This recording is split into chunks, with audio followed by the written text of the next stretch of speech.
Ça y est, c'est la fin de ce triple header de Formule 1. Après 3 semaines consécutives de course, on va enfin avoir le droit à une semaine de pause avant le Grand Prix de Miami. Alors je pense que cette semaine de pause, elle est bien méritée parce que ces dernières semaines ont été quand même très mouvementées. Il s'est passé beaucoup de choses et ce week-end, malgré une course pas extrêmement excitante, on a quand même eu encore pas mal d'informations et pas mal de questions à se poser après un Grand Prix de Formule 1. Entre la performance de Lando Norris, le succès de Charles Leclerc et son premier podium et l'énorme travail d'équipe que Williams a produit avec Carlos Sainz et Alex Albon. Aujourd'hui, on va faire le point sur le Grand Prix d'Arabie Saoudite 2025. Comme d'habitude, vous connaissez la chanson, installez-vous tranquillement, abonnez-vous si ce n'est pas encore fait, activez bien la cloche pour ne pas rater la vidéo qui va sortir cette semaine. L'espace commentaire est fait pour vous. Et sans plus tarder, passons tout de suite au récap du Grand Prix de Jeddah 2025.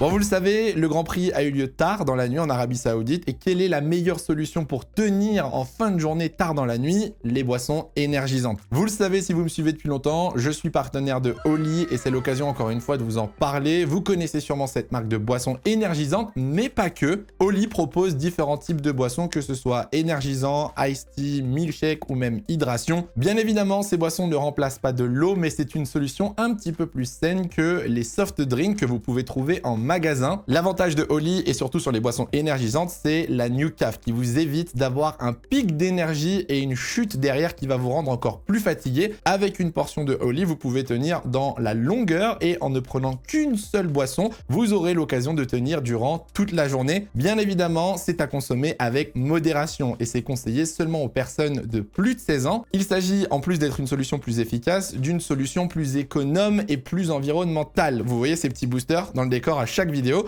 Ces petits boosters vous permettent de vous faire votre propre shaker et ça vous revient bien moins cher que d'acheter une canette ou une bouteille en magasin. Alors il y a la version énergisante bien évidemment, mais il y a aussi la boisson iced tea qui vous permettra de goûter différents goûts disponibles sur le site de Oli. La meilleure solution, c'est de vous faire votre propre avis en utilisant pourquoi pas les petits sachets découvertes qui contiennent énormément de petits goûts et comme ça vous pourrez vous faire votre propre opinion sur la boisson que vous venez d'acheter. Tout sera dans la description, vous aurez le lien directement pour aller sur la page Oli et découvrir toutes les saveurs disponibles sur le site et vous avez le code HYDRO pour avoir 10% de réduction sur votre commande. Donc n'hésitez pas à tester, à vous faire votre propre avis et me faire un retour en privé sur Insta ou sur les réseaux sociaux. Merci à eux de sponsoriser encore cette vidéo et de nous soutenir au fur et à mesure de l'année sur nos différents projets. Et sans plus tarder, on passe tout de suite au premier élève du conseil de classe. Mon premier élève du conseil de classe n'est d'autre que Lando Norris. On a déjà fait une vidéo sur lui la semaine dernière pour parler justement de la difficulté qu'il avait dans ce début de saison et elle s'est confirmée ce week-end. Après avoir dominé en séance d'essai et en qualification, l'erreur effectuée en Q3 a totalement ruiné son week-end. C'est dommage parce que Lando Norris avait un très bon rythme et pour moi le week-end au final est encore une fois décevant par 10e sur la grille et derrière la course est pas faramineuse. Il remonte quand même à la 4e position mais termine derrière Leclerc, Verstappen et Piastri, perd la tête du championnat. La course a été encore une fois un petit peu brouillon, un peu comme à Bahreïn avec des dépassements ratés sur Lewis Hamilton qui lui a rappelé comment fonctionnait une zone de DRS avec un rythme qui n'était pas ultra convaincant à mon goût. Il a eu du mal à remonter sur la Ferrari de Charles Leclerc. Résultat, 2e au championnat pilote et 10 points derrière son coéquipier. Je pense que le break va lui faire énormément de bien, mais pour ça, forcément, ça mérite une petite heure de colle pour Lando Norris. Deuxième élève du conseil de classe, on va parler de Williams. Je vais leur donner les encouragements parce que là, honnêtement, j'ai été épaté du week-end de façon globale de l'équipe. Très bon week-end pour Carlos Sainz, enfin du rythme pour le pilote espagnol qui a battu son coéquipier en qualif et en course, mais au-delà de ça, la gestion d'équipe a été excellente. Carlos Sainz a donné le DRS à Albon pendant une grande partie de la course, qui lui a permis de se protéger face à Isaac Hadjar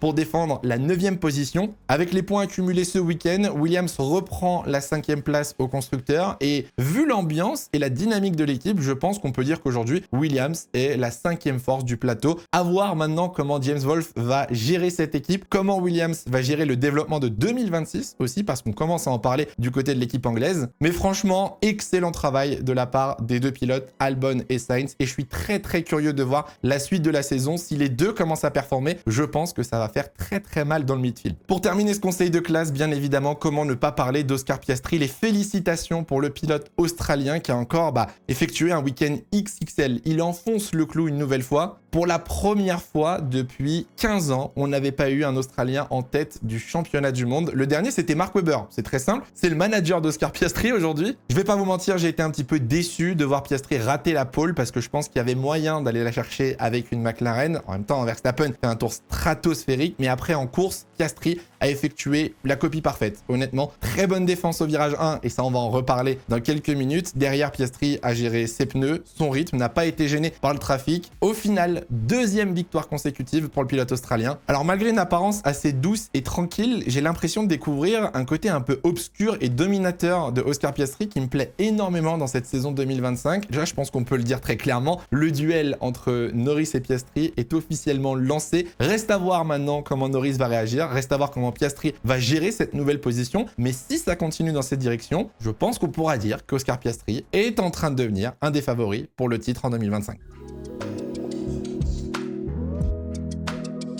Alors, il s'est pas passé énormément de choses dans ce Grand Prix, mais il y a quand même 2-3 actions importantes et 2-3 sujets très importants à évoquer dans cette vidéo. Et le premier, forcément, c'est le départ. C'est le premier virage, le clash, on va dire, entre Max Verstappen et Oscar Piastri. Oscar Piastri était placé à l'intérieur de la piste, Max Verstappen en pôle à l'extérieur. Et je pense que Verstappen le savait, vu le rythme des McLaren, il fallait absolument ressortir en tête du premier virage. Max avait fait un plutôt bon départ, très bon temps de réaction, un peu de patinage sur le deuxième et le troisième rapport, mais lui, Oscar Piastri, n'a eu aucun patinage. Temps de réaction bien meilleur que le pilote néerlandais, et forcément, côte à côte, arrivé au virage 1, c'est le drame. Oscar Piastri a tout simplement fait à Max Verstappen une Max Verstappen. Il lui a appris sa propre leçon, et ça, pour le coup, je trouve ça exceptionnel. Alors, on va prendre le temps de analyser et de comprendre réellement ce qui s'est passé entre les deux au virage 1, et vous allez me donner votre avis dans les commentaires. Max Verstappen voit qu'Oscar Piastri est à sa hauteur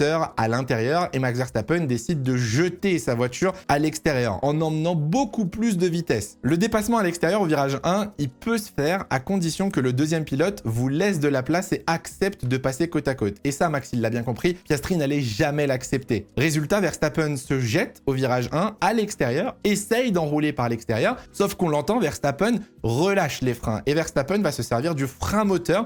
On le voit à fond dans le troisième rapport, régime moteur à bloc, et Verstappen n'a pas la place pour dépasser Oscar Piastri et décide donc de couper le premier virage pour ressortir devant la McLaren. De son côté, Oscar Piastri effectue un très bon départ et il le comprend tout de suite. Il va avoir l'occasion de passer en tête dès le premier virage et donc va retarder son freinage. On le voit dans le volant, Oscar Piastri ne tourne pas à fond et vient volontairement écarter sa trajectoire sur Max Verstappen pour le pousser à l'extérieur. Oscar Piastri change de trajectoire. Très clairement, il faut le voir avec le on-board de Russell, mais Piastri se retrouve sur le vibreur extérieur du virage 2. Donc clairement, il y avait une volonté de Piastri de ne pas laisser passer Max Verstappen. Une fois que Max ressort devant lui, la première chose qu'il a fait, c'est prendre la radio et dire « Max m'a dépassé, en coupant le virage, il doit me rendre la position ». Alors dans cette histoire, il va y avoir forcément deux idées qui s'opposent. La première, c'est Max Verstappen s'est jeté à l'extérieur et n'aurait jamais pris le virage coûte que coûte et a profité justement de Piastri pour justifier le fait qu'il avait coupé le virage. La deuxième, c'est de dire que Oscar Piastri n'a pas laissé la place à Max Verstappen au virage 1 et que Max Verstappen a été obligé de couper le premier virage. En réalité, c'est un mix des deux.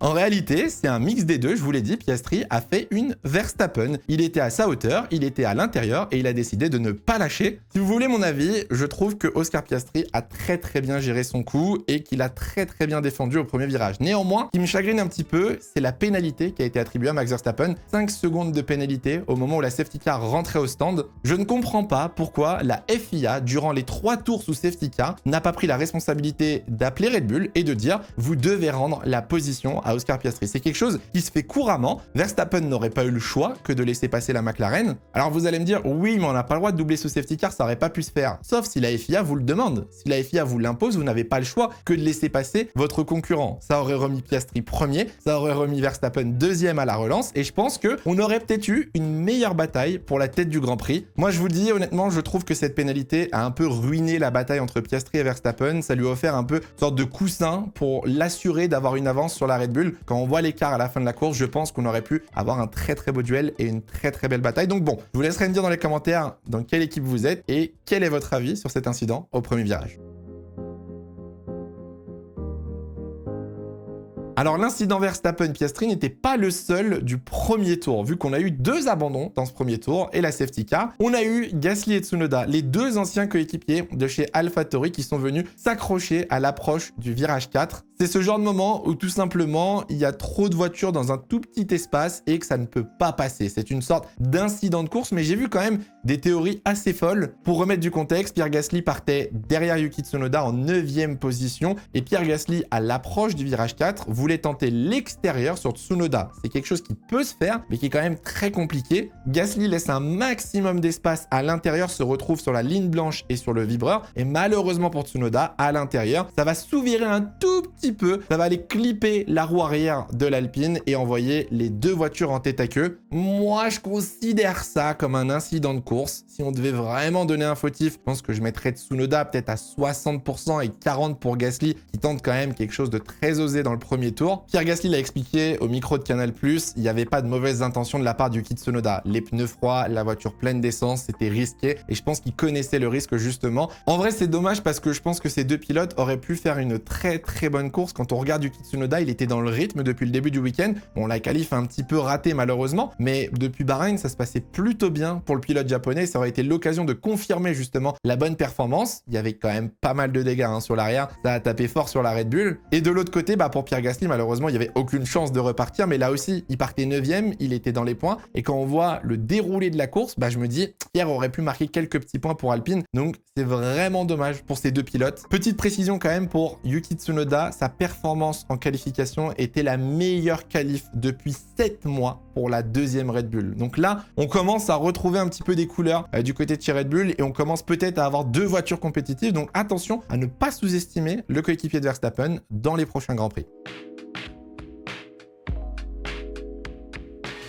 On va parler de la bonne nouvelle du week-end en ce qui me concerne en tant que fan de Ferrari, c'est le résultat de Charles Leclerc. Ça y est, enfin on retrouve des couleurs là aussi du côté de la Scuderia. Pour rappel, il y avait eu un nouveau plancher qui avait été amené à Bahreïn justement pour tester et voir s'il y avait peut-être d'autres options de réglage à utiliser pour la Ferrari. Leclerc l'a expliqué en interview que Bahreïn n'était pas le meilleur circuit pour voir réellement le gain de performance. Et là à Jeddah, honnêtement, on a retrouvé une Ferrari un tout petit peu performante. Gros week-end de la part de Leclerc, encore une fois en qualification, qui vient se mettre en 4e position sur la 2e ligne et derrière la course, mais quelle performance! Le relais en médium déjà est excellent, il a un très bon rythme et surtout une très bonne dégradation. Le plus gros problème de ce Grand Prix d'Arabie Saoudite, c'était le dirty air, de suivre un autre pilote. Tous les pilotes se sont arrêtés assez rapidement, mais Leclerc s'est vite retrouvé seul en piste en tête du Grand Prix. Et à partir de ce moment-là, on a vu Charles Leclerc enchaîner les meilleurs tours, augmentant l'écart avec Andrea Kimi Antonelli et George Russell. Il était dans le même rythme que la McLaren avec des pneus hard usés et il était plus rapide que les pilotes qui venaient de chausser des pneus hard neufs. Donc autant vous dire qu'à ce moment-là, pour Ferrari, c'était la fiesta. Il a effectué 30 tours sur ses pneus médiums avant de passer sur des pneus hard et là aussi, une fois qu'il a passé les pneus durs, le rythme était incroyable. Il est rapidement revenu sur George Russell, l'a dépassé facilement, a créé un écart justement avec le pilote Mercedes. Il ne termine entre guillemets que à 6 secondes de Max Verstappen et réussit à résister aux attaques de Lando Norris dans les derniers tours qui lui était en pneu médium. Je suis désolé mais pour moi, Charles Leclerc, il fait un excellent début de saison. On parlait de Russell la semaine dernière qui fait un début de saison de fou. Leclerc, c'est pareil mais juste avec une voiture moins performante. En Australie, il était dans le rythme de Russell avant le bordel des stratégies avec la pluie. En Chine, il termine 5e. Depuis le Japon, il fait 4e. À Bahreïn, il fait 4e. Aujourd'hui, il fait 3e. C'est toujours le meilleur des autres, en fait. Si on enlève les McLaren et Verstappen ou Russell à certains moments, c'est toujours lui qui est juste derrière au pied du podium. Il y a eu une interview qui était assez intéressante au micro de Canal après la course. Charles Leclerc expliquait que depuis quelques semaines, il avait enfin compris et trouvé quelque chose dans le développement et les réglages de sa voiture qui lui permettait d'être un petit peu plus performant. Donc ça, c'est une très bonne nouvelle. Ça veut dire qu'on a trouvé la direction à utiliser pour Ferrari, dans quel sens il va falloir aller maintenant, et les prochaines améliorations devraient arriver normalement à Imola, en Italie. Donc à voir si à ce moment-là, Ferrari ne peut pas encore gagner de la performance et pourquoi pas commencer à jouer les podiums de façon fréquente. Petite mention aussi au pit stop et aux stratégies de Ferrari qui sont excellentes depuis le début de la saison. Alors, on va oublier Australie, on va oublier la pluie, mais les pit stops en moyenne sont autour des 2 secondes. 2 secondes 2, c'est les pit stops les plus rapides depuis le début de la saison. Et les stratégies, bah force est d'admettre qu'entre Bahreïn et Jeddah, c'est quand même 2 coups de génie. C'est quand même 2 très très bonnes idées qui permettent à Leclerc de faire un bon résultat. Donc en tant que fan de Ferrari, je vous avoue que je suis un petit peu content. Malheureusement, il n'y a pas que du positif chez Ferrari et il y en a un dans ce début de saison qui est un petit peu en train de souffrir et ça m'inquiète un petit peu.